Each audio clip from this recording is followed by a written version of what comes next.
To listen ad-free, visit zinspod.co/subscribe. Starting at $2.99 a month, you'll also get access to our exclusive bonus content episodes when you join through Patreon or Apple subscriptions. Thanks for supporting the show. It's easy to think that DNA is the panacea that will solve every cold case. The technology has come mind-blowingly far and has been used to solve many, many cases, including the murder of Stephanie Isaacson that we covered just a few weeks ago. And of course, DNA and investigative genetic genealogy helped identify the Golden State Killer, James DeAngelo, in 2018. That's not how it worked out initially for Nadia Iverson, though. Investigators knew exactly who she was, and it was clear exactly how she was murdered, but for a variety of reasons, the case went cold quickly, leaving her family with nothing but questions. It wasn't until 20 years later, when Nevada cleaned up their gigantic rape kit analysis backlog, that investigators and her family were able to get some answers, and 25 years later before they saw any degree of justice served on her killer.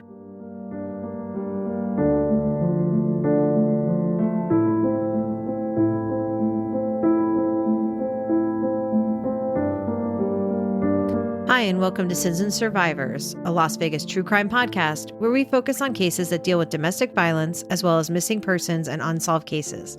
I'm your host, Sean, and with me, as always, is the one and only John. I am the only John in the room.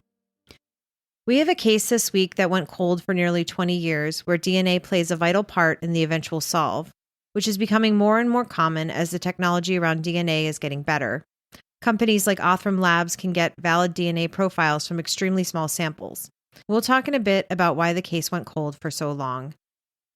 In the 90s, when DNA technology was new, there was no central database of DNA profiles like there is now. The technology was rudimentary, it was poorly understood, and it took time to be adopted by law enforcement. All of that led to widespread systemic problems that we have a lot to say about, but do you want to get us started by telling the listeners more about Nadia Iverson? Sure. When we first started researching this case, it seemed like it was another example of a murder here in Las Vegas where there was very little information about the murder victim, but we did end up finding some good information in a local hometown paper near where Nadia grew up. Nadia was born on May 4th, 1977 in Pittsfield, Warren County, in the northwestern part of Pennsylvania near Erie. Her mom's name is Judy Buchanan, and she had a younger sister named Marie, whose married name is Marie Coker. We actually had to do a little bit of genealogy research ourselves to find out much more about her family. Her mother and father weren't together, but we can see that she has her sister, who we have a lot of information from, a brother, and two half-brothers, one of whom passed away in 2006 at the age of 34. Nadia and Marie were very close, and from what we've read, they had a pretty typical older sister-younger sister relationship. Marie has the most amazing things to say about her big sister that really help understand the type of person Nadia was growing up, so we're going to share some of those.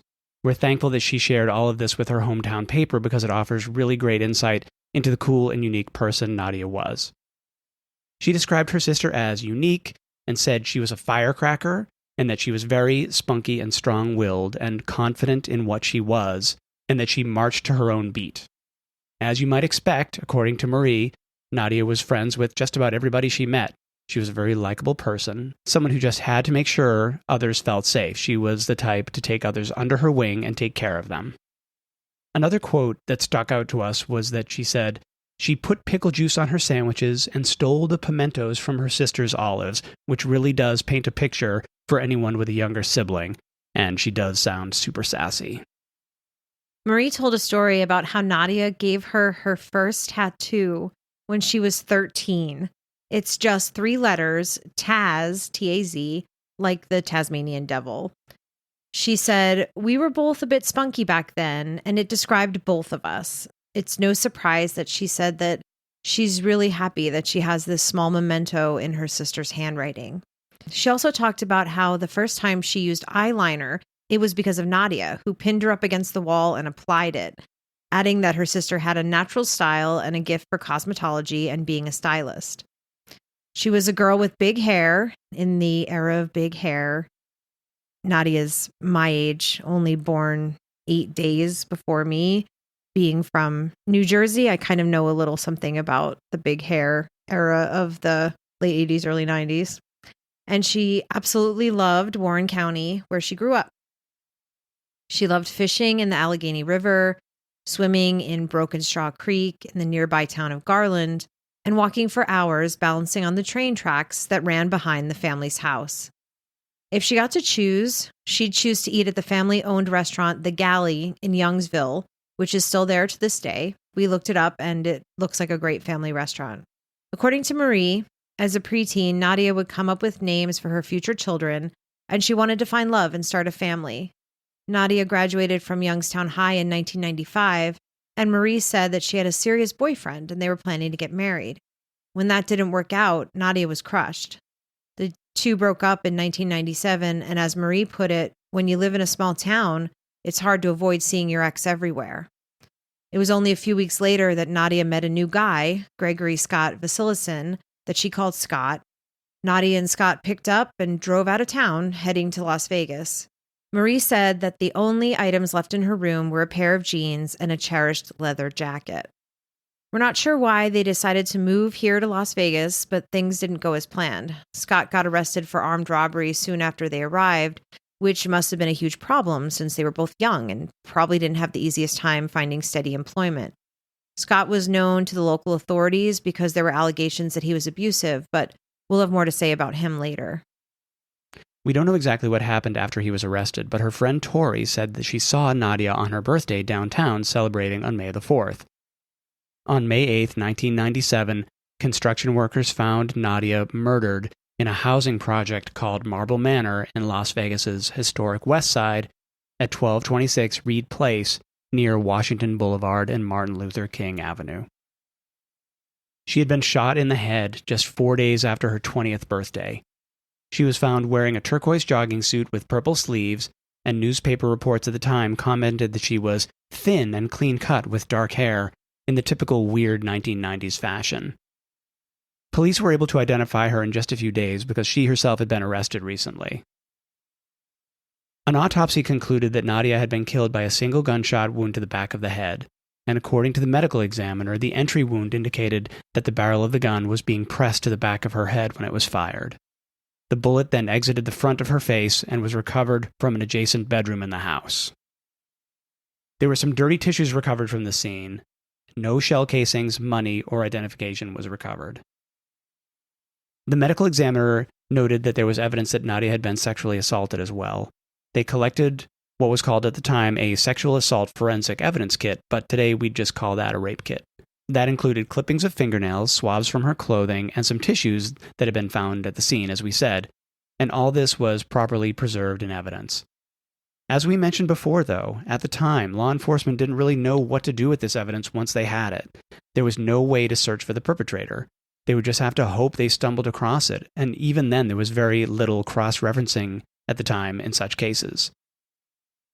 Nadia's rape kit and over 8,000 others became the backlog of kits needing to be processed here in Nevada. It would be 2 decades before all of those kits were finally analyzed. Let's pause for a minute and hear from our friends at PNW Haunts and Homicides. Take it away, Caitlin and Cassie. Hey, creepy people! This is PNW Haunts and Homicides. I'm Caitlin. And I'm Cassie. Together, we explore stories of the paranormal and true crime throughout the Pacific Northwest. For each episode, we do a tarot reading to help us gain some insight on the topic as we share the facts of the case and our interpretations. You can find our episodes featuring true stories from infamous cases such as the misdeeds of Boeing, as well as lesser-known true crime cases like the murders in Tunnel 13. As well as our spooky stories from Pike Place and Ravens Manor on Apple Podcasts, Spotify, and anywhere else you'd like to listen. Have a creepy-ass day. Now back to the episode. This problem was not unique to Nevada. Nationwide, in 2017, there was a backlog of 175,000 untested sexual assault forensic evidence kits for cases from 1985 all the way to 2014. The backlog existed partly because of a lack of funding for testing for things like staffing in forensic labs and lack of proper equipment. At the time, though, detectives would not even bother to test evidence if a suspect was already known, if a victim didn't want to participate in the prosecution, or if the detectives felt they had stronger, more valuable evidence already. Many officers didn't understand that this evidence could be used to catch repeat sex offenders. That makes sense because the technology itself was really new. For Las Vegas Metro specifically, they didn't even start DNA testing sexual assault kit evidence until 1999. Before that, they were using a blood serum test that was much less accurate. Blood serum testing only led to convictions in as few as 1 in 33 people. That was the same type of testing that resulted in Gary Dotson being sent to prison for 6 years for a rape he didn't commit. And it was actually DNA evidence, as you'll recall, that finally helped him get exonerated in that case. In 2015, Nevada received $4.7 million in total funding to analyze these kits and clear the backlog. There had been a growing concern for over a decade that the rape kit backlog was growing, and it was preventing the prosecution of these criminals. The Attorney General at that time, Adam Laxalt, formed the Nevada Sexual Assault Backlog Working Group, and one of their first steps was to develop a Bill of Rights for crime victims that specified that rape kits would have to be sent to labs within 30 days and analyzed within 120 days. In 2017, Nevada added more forensic lab staff, 2 in Clark County and 6 in Washoe County, that's where Reno is. They also outsourced the analysis of some kits while they brought on new staff. Between the outsourcing and the added staff, they churned through the backlog steadily. It was very big news here in Nevada at the time, with victims and families of victims finally hopeful their attackers could be prosecuted. Finally, 5 years later, on December 31st, 2020, Attorney General Aaron Ford announced that the state of Nevada had cleared its backlog of 7,855 kits.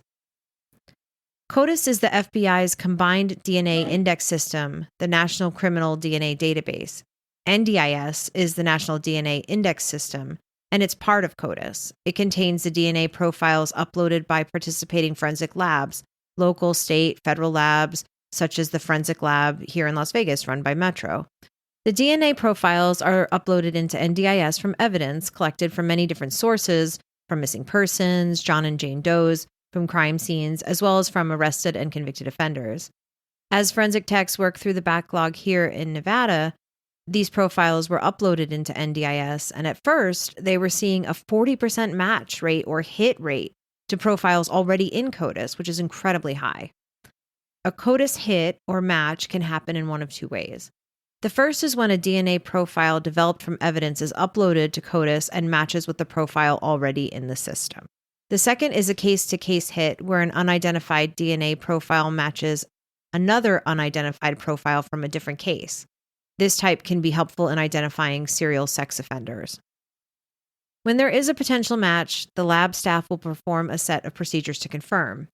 These confirmed matches provide invaluable information to the investigators, helping to identify potential suspects or serial criminals. Naturally, the more data that is uploaded, the more likely it will be to get these matches and the leads needed to close a case or identify a suspect or a Jane or John Doe. The testing of the backlog kits led to 1,083 DNA matches and 64 arrests. That's 64 people being prosecuted that weren't being prosecuted before, all because Nevada cleared that backlog. It was great news for the community. Also, in 2019, Nevada legislators enacted SB 368, which created the Sexual Assault Survivors Bill of Rights, which grants sexual assault survivors the right to have their kits sent to a lab within 30 days and tested within 120 days. Survivors also now have the right to be informed of any results of their medical forensic examination, to be informed of evidence preservation policies, and, upon request, to defer analysis and have the kit preserved for at least 50 years for uncharged or unsolved sexual assaults, and at least 20 years for unreported or anonymous sexual assault. The initial funds to expand the analysis effort were sort of one-offs, but going forward, Metro procured funding of $1.6 million a year to meet that 120-day time limit and planned to hire 8 new people to process kits and pay for kit testing supplies. This all came about in 2016 when the Joyful Heart Foundation, in collaboration with the Cavitas Public Affairs Group, launched a nationwide campaign aimed at ending the rape kit backlog. The campaign strategy was established after a review of existing work in the field, including input from 75 experts, including advocates, survivors, prosecutors, investigators, crime lab personnel, and leaders at state, local, and national levels. After that, they did a comprehensive analysis of policy opportunities across all 50 states. The assessment established 6 key pillars essential for states to achieve comprehensive rape kit reform. Those 6 pillars are implementing a statewide inventory of rape kits in backlog, mandating the submission and testing of all backlogged rape kits, mandating the submission and testing of all new rape kits, creating a statewide kit tracking system, implementing a mechanism for survivors to track the status of their kit, and allocating appropriate funding to submit, track, and test those kits. The progress of each kit is tracked on their website they established, which is endthebacklog.com. You can actually visit that site right now and check out how your state is doing, and if they're not doing well, you can ask your legislators to prioritize getting these kits tested and implementing the proper legislation. Only one state on the list, Maine, has done absolutely nothing. If you live there, you should probably start calling your state legislature and your governor today to encourage them to get that process started. Many states have made good progress, and hopefully, before long, the national backlog will be entirely gone. So what did this mean for Nadia, whose case went cold almost immediately as they exhausted leads? The DNA evidence collected from Nadia and the murder scene was tested as part of Nevada's effort to clear the backlog in 2016, a shocking 19 years after the crime had been committed. When Nadia's kit was tested, they got a CODIS hit, and it matched someone known to the Las Vegas Metro Police Department. Very well known, in fact. In order to confirm that match, our old friend Dino Kelly and his partner Ken Hefner took a trip up to Reno, where the suspect had been happily living his life for the past 20 years. You might remember Dino Kelly as being the lead investigator on the decade-long investigation of the Black Widower, Tom Randolph. They followed him and were able to obtain a sample of his DNA. After additional testing, the police had their suspect. The DNA collected from the crime scene matched a former Las Vegas Metro Police officer, Arthur Lee Sewell, who, as it turns out, has quite a history. Arthur Lee Sewell took a job as a corrections officer in 1990 and became a Las Vegas Metro Police officer in 1992 at age 25. In 1995, the police responded to a domestic disturbance at his home while he was still on the force. His .357 revolver was impounded, but it was later returned. Despite that, he was not removed from duty. In February of 1997, Las Vegas Metro set up a sting operation at the notorious Del Mar Hotel. There, Sewell was caught on video forcing a sex worker to perform a sex act. He was arrested and charged with oppression under the color of law. In other words, he was coercing and assaulting sex workers by threatening them with his authority as a police officer. He was convicted and given 5 years probation, and he resigned from the police force almost immediately. His DNA was collected as a condition of his probation. He moved away to San Diego, and while he was living there, he was arrested again for soliciting a sex worker, but this time the sex worker was actually an undercover cop. At the time of his arrest, the San Diego police confiscated, you guessed it, a .357 revolver from Sewell. In 2004, as he was nearing the end of his probation, Las Vegas officers discovered that Sewell had violated his probation multiple times. In addition to the San Diego arrest and gun possession, he had failed to submit reports to the probation officer regularly, and he was removed from a sex offender counseling program for noncompliance, according to prosecutor Doug Herndon. As a result, his probation was revoked and he was sentenced to between 18 months and 4 years in prison, and he ended up serving about 2 years in jail. I want to take a second here and talk about Sewell's gun. As we mentioned above, no shell casing was found at the scene of Nadia's murder. That led investigators to believe that the bullet had come from a revolver. With a revolver, the shell casings are not automatically expelled from the gun. They remain in the cylinder until they are manually removed. The bullet they recovered at the scene was consistent and, quote, eerily similar to bullets that would be fired from the .357 revolver that Sewell had previously registered with Metro in 1995 and was confiscated from his home by the San Diego police in 1999. But according to the Las Vegas Review-Journal, that gun was destroyed. Based on the DNA match, criminal history, and possible murder weapon match, cold case detectives Ken Hefner and Dino Kelly interviewed Sewell on camera on January 10th, 2018. The video of that interview is shocking. Sewell tried to claim that while he was having sex with Nadia, some other person came in and shot her. The detectives told Sewell that it was his gun that was connected to the crime, and he kept denying his involvement for over an hour, before claiming that he couldn't explain why his gun was pointed at her head and then why it went off. But it did go off, and he panicked and he ran away. The next day, Sewell was arrested and charged with sexual assault and murder with a deadly weapon. The case went before the grand jury in March of 2018. The grand jury declined to indict him on the sexual assault charge, but they did indict him for murder. That was difficult for me to understand, and I'm sure it is for a lot of our listeners as well. Sewell and some Metro police officers stated that Nadia was working as a sex worker. Sewell claimed that he and Nadia engaged in a consensual sex act that he paid her for.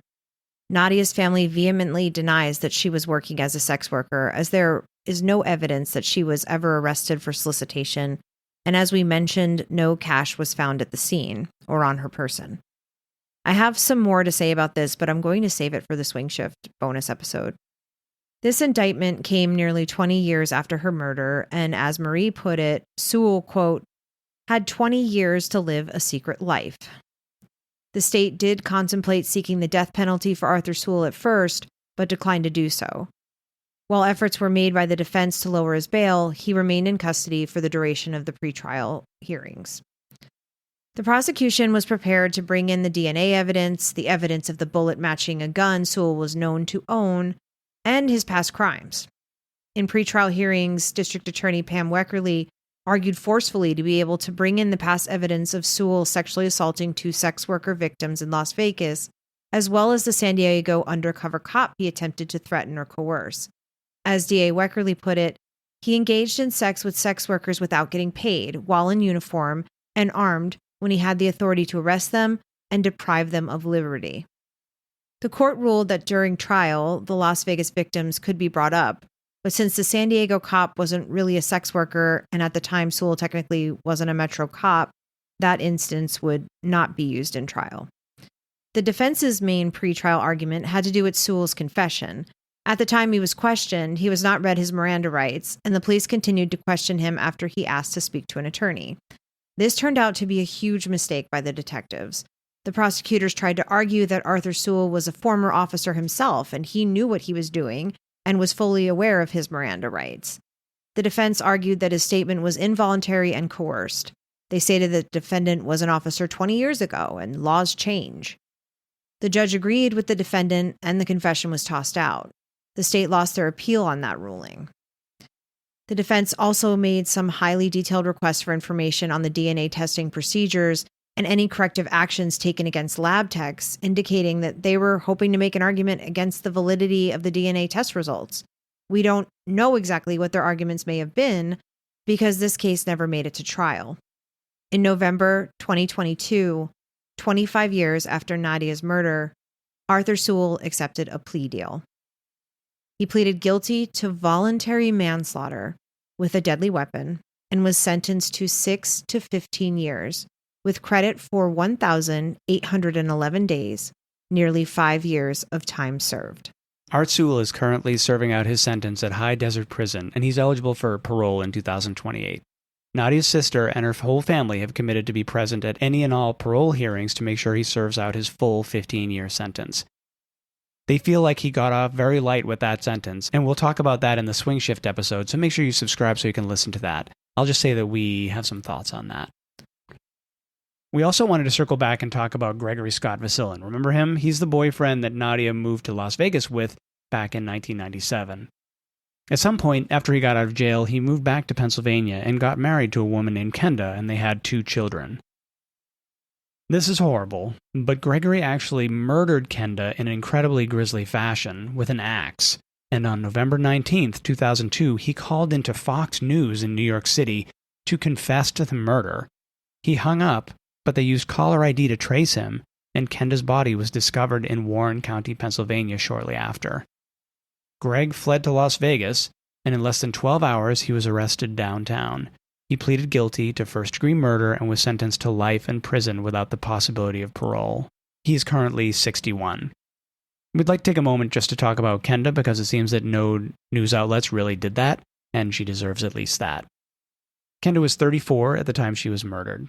She loved horseback riding, and according to one of her sisters, she was a bit of a procrastinator. doing things like waiting until the last minute to do her taxes, which I can relate to. In the memorial website set up by her sister, there are some really nice quotes about her.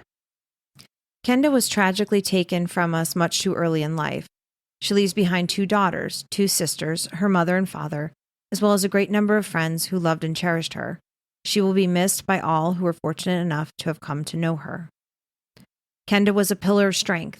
She gave support, help, and encouragement to many people around her. She had the spirit of an angel. She could always light up a room when she walked into it. She was beautiful inside and out. I can remember Kenda and I dressing up in my mother's old dresses and walking up and down 3rd Street like it was Halloween in the middle of summer. She will always hold a special place in my heart when I think of my childhood memories. She's the first person that comes to my mind.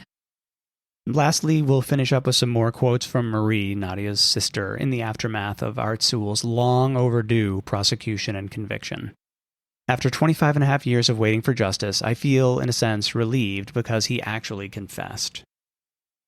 The fact that he's now owning it is something I've prayed for a very long time, something that I've needed and my family has needed for closure. There will never be enough time served, she said. She deserved to live and have a life. He chose to use his police badge as an opportunity to serve and protect himself instead of the community. In 2 years, he will go before the parole board requesting release, and I will be there. I will fight for every minute of the next 15 full years for my sister. I felt like I've had to be the voice for her, to advocate for her, because he took her voice. She lives on through us. I will take that forward with me and my children, and they will know the goodness and the love in her heart that she has for so many people. Nadia was laid to rest in her beloved home of Warren County, Pennsylvania. Her sister set up a GoFundMe, which we'll share in January of 2023, to fund a proper headstone. The one she got reads, "Deep in our hearts, you'll always stay, forever 20." Thank you for listening. We appreciate your support. If you're enjoying the podcast, we appreciate you sharing it with a friend and leaving us a review. You can find us on all the social media platforms at Sins and Survivors. You can subscribe and listen ad-free on our Patreon and on Apple Podcasts, where you also will have access to our bonus Swing Shift episodes. Until next week, remember, what happens here happens everywhere.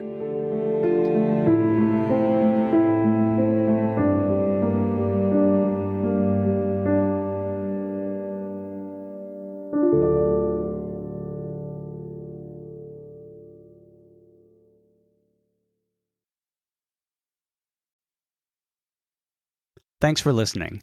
Visit sinspod.co/subscribe for exclusive bonus content and to listen ad-free. Remember to like and follow us on Instagram, Facebook, TikTok, and Threads at Sins and Survivors. If you're enjoying the podcast, please leave us a review on your podcast platform of choice. You can contact us at questions@sinsandsurvivors.com. If you or someone you know is affected by domestic violence or needs support, please reach out to local resources or the National Domestic Violence Hotline. A list of resources is available on our website, sinsandsurvivors.com.